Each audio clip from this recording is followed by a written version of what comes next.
Okay, so next one.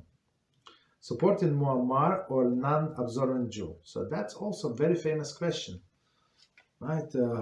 So somebody said, okay, I have a brother, and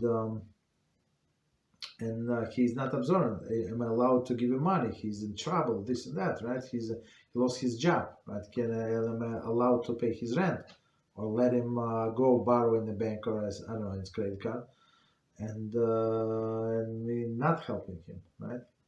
So it's a very good question. So it says, halachically, a Jew who purposely does not keep Shabbos and is called Yisrael Mumar, and if he is in need, one should not give him tzedakah. Right? So halachically. However, there are different halachas regarding someone who does not know any better or does not have a Jewish upbringing. Okay, so that's okay.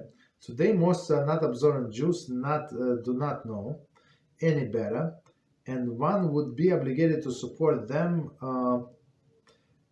if they are in need. When one is in doubt, one should consult a Rav. When you consult a Rav, it depends who you consult. I mean, of course, we're not trying to be like to kill them or something. But if I have a choice to give to this person and give to somebody who is a Jew who is really trying to live a Jewish life and give his or her children Jewish education, so there is no question in my mind who I should give. Because if I give this person, it's going to be an expense in another person. So I mean, the choice is clear. And if you if you ask me if I know anybody like who is this person, not observed, who never knew about Judaism, I don't know. Me personally, I do not know. Too many of them.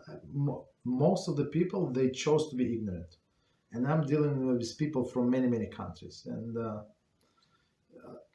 They just want right?